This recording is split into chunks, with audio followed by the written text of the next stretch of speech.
네, 세미나를 시작하겠습니다. 주 4일째 평가 이후에 이제 시간 관리를 잘하는 사람들은 어떻게 관리를 하는 걸까라는 궁금증이 생겨서 시간 관리에 관한 책을 읽어보고 여러분들과 나누려고 합니다. 안나 에버렛이라는 분이 쓴 책이고요. 자기계발 책들은 좀 진부한 면도 있지만 나에게 부족한 면들이 있으면 잘 캐치해서 적용하면 도움이 되는 것 같아서 한번 나눠보려고 합니다. 나는 왜 항상 바쁠까? 일과 삶의 주도권을 되찾는 똑똑한 시간 관리 기술이라는 책입니다. 네, 목차는 들어가며 당신을 바쁘게 만드는 원인 찾기, 바쁨은 줄이고 성과는 높이는 11가지 솔루션 하고 마무리 이렇게 진행을 할 거고요. 시작하기에 앞서서 나는 어떤 사람인지 생각하는 시간을 가져보려고 합니다. 책에는 훨씬 많은 내용이 있었는데 몇 가지만 가져와 보았습니다.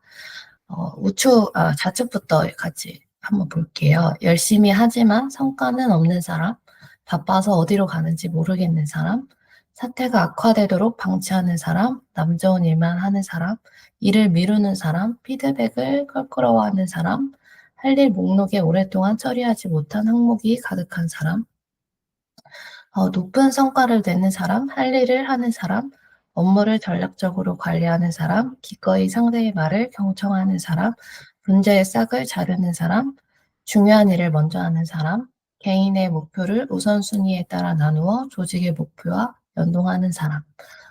책에서는 왼쪽의 목록을 미친 듯이 바쁜 사람이라고 분류하고 오른쪽을 행복하고 생산적인 사람이라고 명시하였습니다. 왼쪽 내용에 많이 포함되는 사람이 행복하지 않다거나 생산적이지 않다 이렇게 단언할 수는 없다고 생각을 하는데요. 저는 저를 돌아봤을 때 왼쪽에 항목들이 더 많이 포함되어 있는 것 같다는 생각이 들었습니다. 그렇다면 생산성을 높이기 위해서는 어떻게 해야 할까요? 시간을 늘리는 것만이 정답은 아니라고 합니다. 해야 하는 일 중에서 가장 영향력이 큰 업무를 선택하고 그 업무에만 온전히 집중할 수 있도록 방해 요소를 제거해야 한다고 이 책에서는 말하고 있습니다. 말은 너무 쉬운데 그래서 어떻게 해야 될까라는 의문이 생기는데요.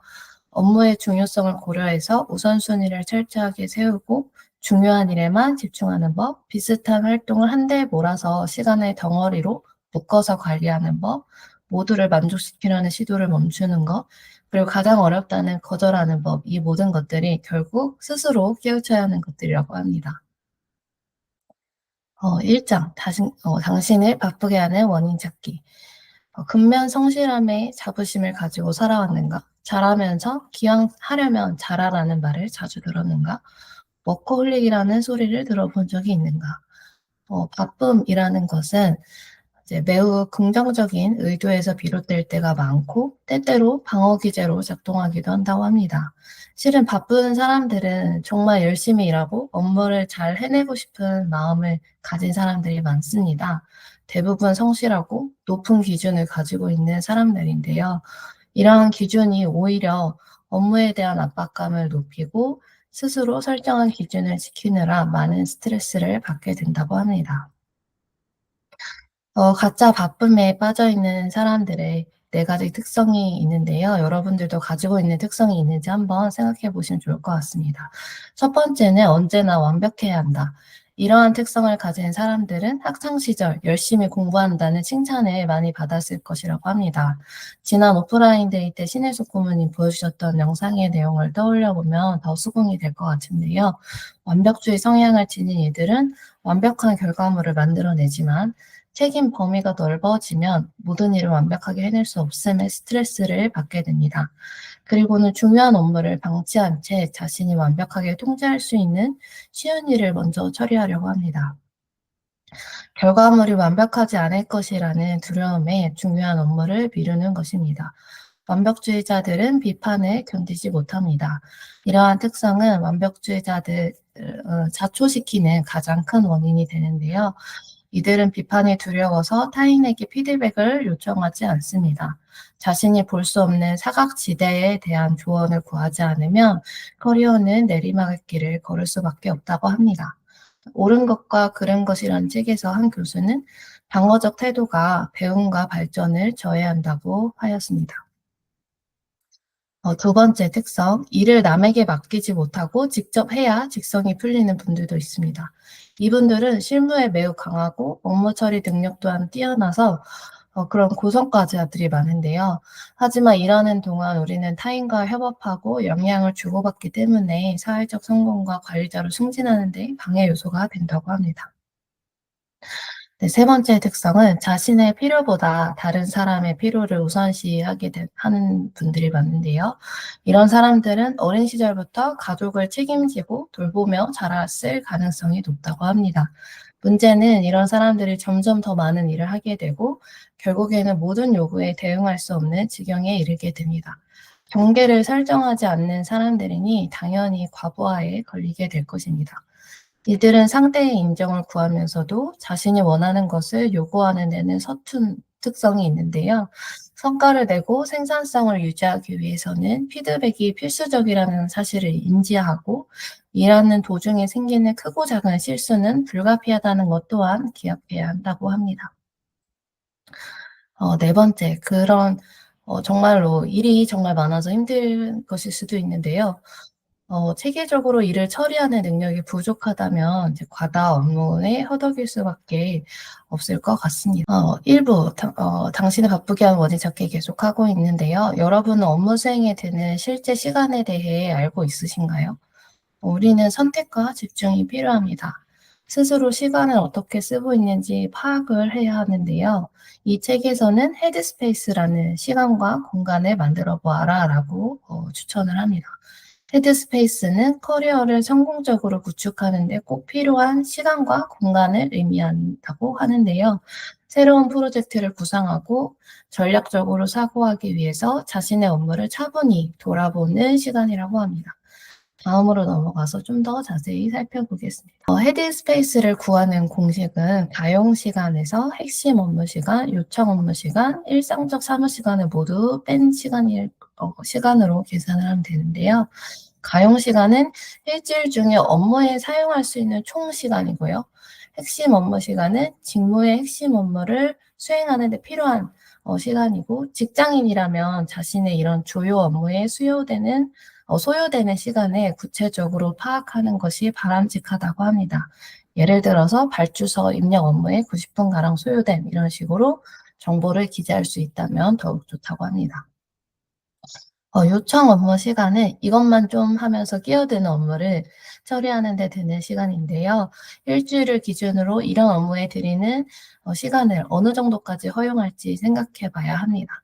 일상적 사무 시간은 잡다한 일에 쓰는 시간이 전부 여기에 포함이 되는데, 회의가 늦게 시작되거나 늦게 끝나서 낭비되는 시간, 비밀번호를 찾거나 화상회의 일정을 조정하는 시간, 업무 메신저로 대화하는 시간, 프로세스 중복으로 낭비되는 시간, 그 외 모든 행정 업무에 쓰는 시간도 여기에 해당이 된다고 합니다. 이 책에서는 일주일 근무 시간을 48시간이라고 가정을 하고 계산을 해 봤는데요. 48시간의 가용 시간이 있으면 그중 25시간은 핵심 업무 시간, 요청 업무 시간의 10시간, 일상적 사무 시간의 10시간을 사용하게 된다고 합니다. 일주일에 45시간을 그러니까 할 일이 이미 정해져 있는 거죠. 그래서 일주일에 헤드스페이스로 쓸 수 있는 시간은 3시간뿐이라고 하는데요. 각자 2주 정도 실제 핵심 업무 시간, 요청 업무 시간, 일상적 사무 업무 시간에 대한 기록을 남겨보시고 시간이 어떻게 쓰이고 있는지 파악해 보시면 좋을 것 같습니다. 그렇다면 내 바쁨의 원인이 어디에 있었던 것인지 찾는 데 도움이 될 것 같습니다. 그래서 우리의 목표는 업무 효율성을 최대한 끌어올려서 더 많은 헤드스페이스를 확보하는 것입니다. 모든 직장인은 이런 헤드스페이스가 더 많이 필요하다고 이 책에서는 얘기하고 있는데요.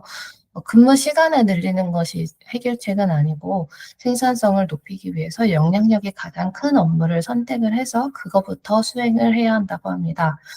회사가 월급을 준다고 해서 우리의 24시간을 다 소유하는 것은 아닌데요. 업무에 대한 명확한 경계선을 긋는 것 또한 생산성을 높이는 일이라고 합니다. 다음 2부는 바쁨을 줄이고 성과를 높이는 11가지 솔루션에 대해 말씀드리고자 합니다. 11가지 모두를 가져온 거는 아니고 몇 가지만 소개해 드릴게요. 시간을 배분하는 가장 중요한 기준은 자신의 가치관을 먼저 파악하는 건데요. 여러분은 가치관에 따라서 시간을 보내고 있으신가요? 우리가 종일 하는 모든 것이 우리를 만든다고 합니다. 그러므로 시간을 소비할 때는 중요하게 생각하는 것들을 늘 염두에 두어야 한다고 하는데요. 당신에게 가장 중요한 가치는 무엇인가요? 이 질문을 듣고 마음속에 순간적으로 떠오른 이미지가 있으신가요? 그 이미지를 포착해 보아야 합니다. 가족들의 얼굴이 떠올랐을 수도 있고, 운동하는 모습이 떠올랐을 수도 있고, 여행하는 모습, 뭐 행복하게 일을 하는 모습 등등 각자에게 떠오른 이미지가 달랐을 텐데, 그런 가치관에 따라서 내가 시간을 보내고 있는지 생각을 해보는 게 좋다고 합니다. 이런 고민이 별거 아닌 것 같지만 바쁨으로 오는 그런 마음의 공허함을 줄일 수 있다고 합니다. 그리고 두 번째는 게임 체인저 업무를 구분하라고 하는데요. 업무에서 상사가 당신에게 기대하는 것을 알면 시간과 주의력을 어디에 어떻게 집중해야 될지 명확해집니다. 모든 일을 다 할 수 없다는 사실을 인정하고 눈에 보이는 변화를 만들 수 있는 일을 하는 것이 중요합니다. 이 책에서 말하는 게임 체인저 업무란 커리어를 통째로 바꿀 만큼 영향력이 지닌 그런 결정적이고 중대한 일을 말하는 건데요. 게임 체인저를 달성하면 다른 일들이 저절로 해결이 되기도 합니다. 당신에게 게임 체인저는 업무는 무엇인가요? 잘 모르겠다면 당신에게 초능력이 주어져서 지금 선택하는 일에서 무조건 성공할 수 있다면 무엇을 목표로 삼겠는가라고 생각했을 때 떠오르는 것이 있을까요? 그래도 잘 모르겠다면 상사랑 이런 대화를 나누어 보는 것도 좋습니다. 제 업무 중에 가장 중요한 것은 무엇인가요? 제가 일을 제대로 하고 있는지 어떻게 알 수 있습니까? 등을 통해 평가 기준을 파악해서 어디에 우선순위를 두어야 할지 알 수 있습니다. 다음은 그 솔루션 중에 하나였는데요. 맡은 일을 반드시 끝내는 4가지 실행법을 소개하려고 합니다. 어쩌면 진부한 이야기일 수도 있는데 바쁘게 살다 보면 이런 진부한 이야기도 놓칠 때가 있으니까 상기하는 용어로 봐 주시면 좋을 것 같아요. 첫 번째, 중요한 일을 우선순위에 두고 나머지는 가차없이 정리해야 합니다. 일정표에 우선순위가 높은 업무에 필요한 시간에 먼저 기입을 해야 합니다. 업무 시간 시작 시간을 명확히 정해 놓으면 미루지 않고 일을 처리할 수 있습니다. 중요한 일에 쓸 시간을 확보한 후 자잘하지만 긴급한 업무를 나머지 시간에 배치하며 효율성을 높일 수 있습니다. 또 우리는 멀티태스킹의 피해자들이라고 하는데요. 멀티태스킹은 업무 속도를 늦춥니다. 뇌는 한 번에 중요한 작업 하나에만 집중할 수 있다고 합니다. 한 작업을 하다가 이전 작업으로 돌아가면 어디까지 일했는지 생각해내느라 매번 시간을 낭비한다는 점을 인지하고 한 작업을 집중력 있게 마무리 짓는 것도 중요하다고 합니다. 다음은 몰입근무 시간대를 설정하는 건데요. 하루에 1 시간 30 분에서 2 시간가량 방해받지 않는 몰입근무를 목표로 해 보라고 합니다. 고도의 집중력이 발휘되는 몰입 상태에서는 생산성이 높아지며 강렬한 쾌감 물질이 분비된다고 하는데요. 몰입근무 시간을 미리 정하고 팀원들에게는 1-2 시간쯤 집중해서 처리할 업무가 있다고 알립니다. 혹시 필요한 사항이 있는지 미리 확인을 해서 처리하고 언제쯤 돌아올지 알려줍니다. 업무 리듬에 따라서 몰입 근무에 더 적합한 요일이나 시간대가 있습니다. 예를 들어 월요일 오전 10시에는 방해 요소가 많지만 금요일 오후라면 해볼 만한데요. 우선 주 1회로 시작해서 하루에 2시간 몰입 근무를 목표로 시도해 보는 경험도 좋을 것 같습니다. 앞의 내용과 좀 반복되는 것 같은데요. 간간히 짧은 휴식을 취하고 수분을 보충하라. 쉬는 동안 다른 일을 들여다보면 집중에 방해가 되니 오롯이 휴식만 취하자. 여기서 포인트는 잠시 쉴 때 또 핸드폰을 한다거나 이러는 게 아니라 물 한 잔 마시고 몸과 마음에 잠시 휴식을 주어라 라는 부분인 것 같습니다.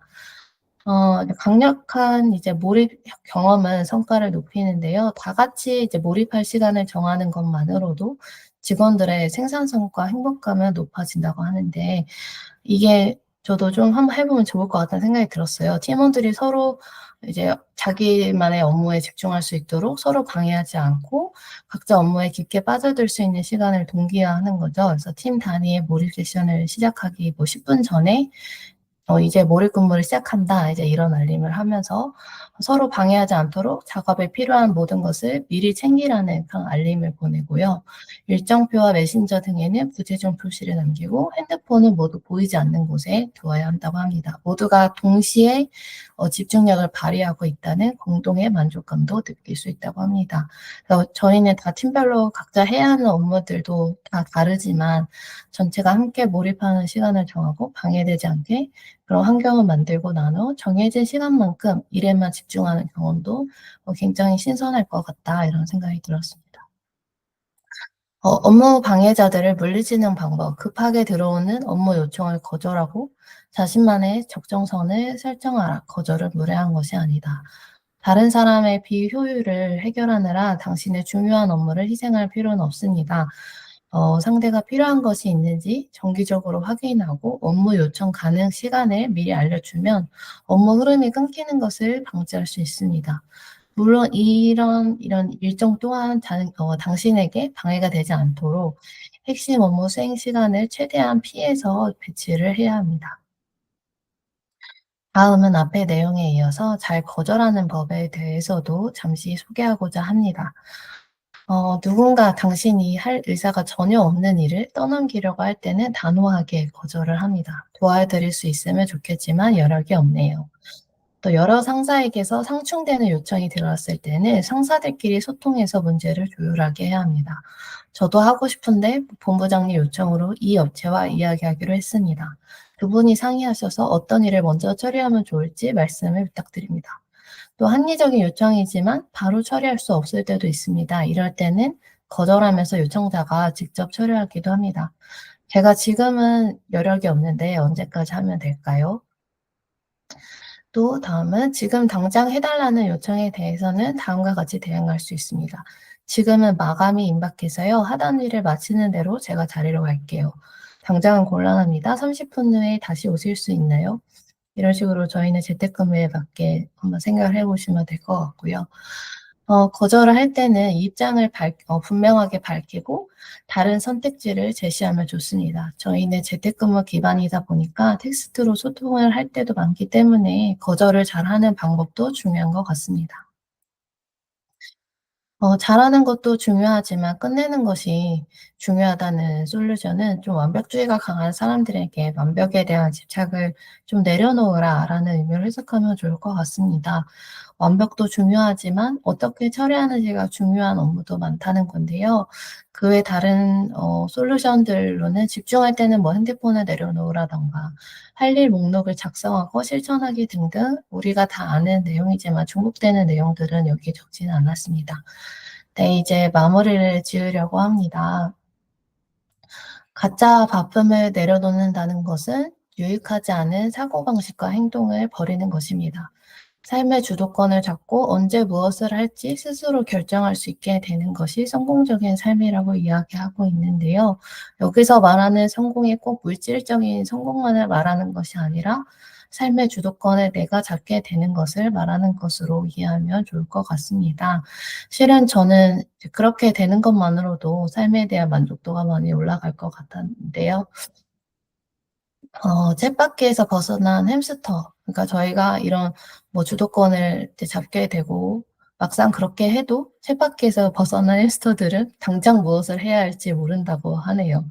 근데 가짜 바쁨에 시달리던 우리가 이렇게 시간 사용에 대한 주도권을 스스로 갖게 되면 당장 빈 시간에 무엇을 해야 될지 몰라 난감할 수 있는데요. 그러나 그 시간에 해 보지 않았던 취미 생활을 갖는다든가 하면서 일에 끌려다니는 삶에서 벗어나는 경험은 그런 경험들이 쌓이다 보면 그것만으로 만족이 많이 될 것 같습니다. 애니 딜러드라는 분이 이런 이야기를 하셨다고 합니다. "우리가 하루를 보내는 방식은 평생을 보내는 방식과 같다." 여러분들도 시간의 통제권을 회복하셔서 본인의 가치관에 부합하는 삶에 더 가까워지셨으면 좋겠습니다. 이상 세미나를 마치겠습니다. 감사합니다.